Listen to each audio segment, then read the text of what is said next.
Every day people ask me, Chongo, is Aquaman a good movie? And every day, time after time, day after day, century after century, I say the same thing. No. Now the haters come flying at me in their Maseratis at 120 miles per hour saying, but Chongo, this is the movie to show off how Aquaman is actually really cool and not the laughingstock of entry-level nerds. Compared to Suicide Squad and Justice League, this is a fine addition to the DCEU, plus it has a lot of attention to the source material. And I lay out my complimentary spike strip, watch their expensive vehicles skid out on the highway and say, you are correct. Kind of. I went into this movie really rooting for it. I'd had a lot of people tell me it was surprisingly good. Why do these people have to lie to me? If I were a competent reviewer, I would give this movie time to marinate and give a well thought out review of how the quality of this movie compares to its peers. But I'm not that.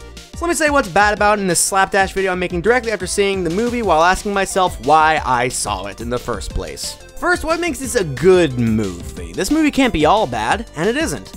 Well, Jason Momoa's hot, and he really pulls off the look of Aquaman. In fact, a lot of costumes in this movie look fantastic. Not all of them, but a lot of them. There's also some very interesting visuals in this movie, but there's gonna be an asterisk in that point I'm saving for later. Also, there are a few pretty interesting cinematography choices in this movie that look really nice in the beginning, but as the shots keep happening, they become obnoxious. As you can see, every single good point about this movie is only temporary, like the sands of time flowing away through the hourglass of the DCEU, because in the DCEU, nothing good is permanent. It all goes away. Wonder Woman's great, and then the third act happens. Everything else is the DCEU. Okay, so enough about the good, let's talk about the bad. Obviously I can't show footage of the movie, so I'll have to take my word for some of it, and I'm going to be talking generally until we get to spoilers. As I mentioned before, some of the cinematography in the beginning really captured my attention, but then after that, every single shot was either stale, boring as hell, or absolutely bizarre.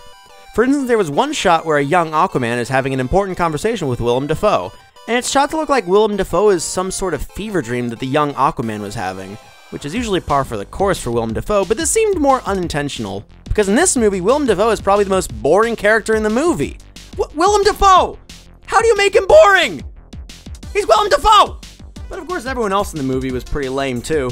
Jason Momoa did a passable job that embodied the character of Aquaman, but his mermaid girlfriend had approximately zero character, and the fact that she wasn't revealed in the end to be an actual fish qualifies as a plot twist, because the actress playing her did not do her best here. No one else was really good in the movie either, so I'll just do a roundabout thing and say everyone was bad at acting. I'm so sorry. Also, there's another point that I had that I'm actually going off the script for this one just because I feel like I need to pick up my raw emotions for this one. Remember that asterisk I had earlier on how the visuals looked interesting? Let me pick up that asterisk real quick. So Aquaman takes place underwater. There's a ton of bioluminescent beings, and they really use that and make it look really nice in places like, you know, Aquapolis. That's not what it's called. Atlantis. They had some very interesting shots with some really great looking scenes. But here's the thing. Aquaman is an action movie. And for some reason, I've noticed this in almost every single DC movie, they have this really big almost fetish to make it so that if they have an action scene, they have to pick the worst colors possible to host it in and make it as uninteresting as possible and think, okay, well the choreography will, you know, carry it in and of itself. And the choreography is good. I'm not gonna say it isn't good. But the thing is, it's boring to look at because everything around it's bad. You're in a place where, like Atlantis, where there's all sorts of bright Technicolor stuff and a lot of great set pieces to work off of, but with all of these beautiful sights and all of these beautiful things to look at, they opt to have every single action scene take place in the most drab settings with the most diluted color palette, and it looks bad and I hate it. Alright, so I'm just gonna dive into spoiler territory here because I need to rant about some stuff, and it's pretty spoilerific, including some specific parts of the plot. So skip to this timestamp if you don't want the movie to get spoiled for you, because I'd hate to spoil anyone's movie-going experience, even for a movie that I'm not a fan of, like this one. First things first, let's talk about Black Manta. I'll come out and I'll say that I haven't read the comics, so I'm not exactly the biggest Aquaman fan. I'm no aquatic expert. I don't know what flavor his trident is, although I'd assume that it's like a nice spearmint, maybe a bit of lemon in there because it's yellow. But I'm sure that Black Manta is a pretty well-known villain who's loved by many. So why'd they have to do him so dirty? First of all, his costume looks very faithful to the comics, and I think that's fantastic, and it looks great too.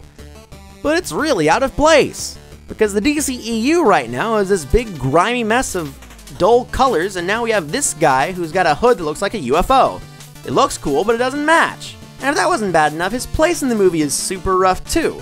In fact, I did some research and apparently they almost cut his part from the movie, which isn't surprising considering his part is not very big in this movie. Why are you in this movie, Black Manta? It starts with his dad getting killed because his plan to kill Aquaman backfires, and Aquaman doesn't save his dad's life because, you know, his dad just tried to kill him and all that. And then as his dad is dying, he literally says, "Hey, David, stay alive so that you can kill Aquaman for me." There it is. That's your arc and motivation. Subtleties for bitches. And then he shows up twice in the movie, only he got his ass kicked both times, and then just disappears halfway through the movie. If you're a fan of Black Manta, I am so sorry. You deserve better. So now I'm gonna go off script one more time just because I want to talk about all the specific stuff that came up. It's nitpicking, but I need to talk about them because they hurt. Aquaman's mermaid girlfriend has waterbending powers and has a lot of really interesting effects with negative space when she uses it underwater. However, the way it's shot, you can never really tell that's actually what's happening, and it looks like a big mess, so you can't really see it actually working. They use Pitbull's cover of Africa. The Kraken was literally introduced 2 minutes before you meet it, and then it's a big mystery, which is really cool until it's finally revealed to be a giant, just average kaiju, and it's boring then. Pitbull made a cover of Toto's Africa, and it's used in this movie. Aquaman specifically says that there's a bunch of trench people that are afraid of light, and then when he puts out a light, everyone is not scared of it for some reason. A random portal appears in the middle of the ocean that leads to Jurassic Park. It doesn't even make sense in context, by the way. And all the people are scared of it, all the trench people earlier who were scared of light, yeah, they run away from it, and then when they approach it, they're like, oh god, it's gonna tear us apart. And then he's like, no, there's no other way, as if the trench people didn't just run away from the bright light, and they could have literally just swam around it. The score in this movie is really, really bad. They force these really weird, tense romantic moments between the two lead actors, and there's haha silly music in the background, and it's just so obvious and grating, and I hate it. The song Africa by Toto is covered by musical artist Pitbull, and they decided that it was a good idea to use it in this movie while they were in Africa because actually choosing legitimate soundtracks is just dumb. Don't do it. They decided it was a good idea to put Aquaman in the Sahara Desert. I left to refill my drink and missed absolutely nothing.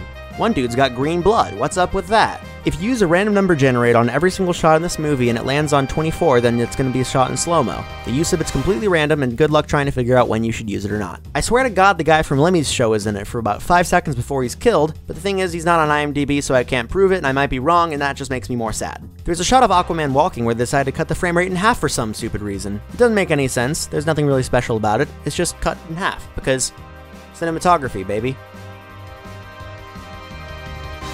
This movie rips off How to Train Your Dragon 2 and the entire legacy of King Arthur in the matter of 5 minutes. There's a shot where the Kraken says that 99 people have lived here, and Aquaman looks and suddenly sees a comically placed pile of skeletons. This made me want to die.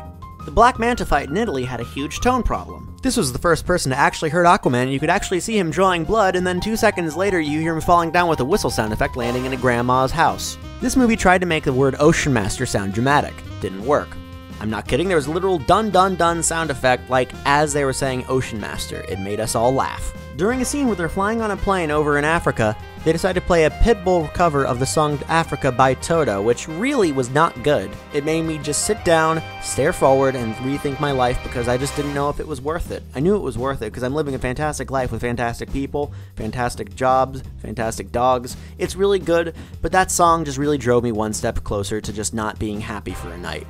I know that last portion was a little cinema-sinsy of me just listing off nitpicks that really, in a larger sense, wouldn't be a problem, but as a whole, this movie just isn't very good for all sorts of different reasons. So, I'll ask the question again. Is Aquaman a good movie? And the answer is no. See you next time, nerds.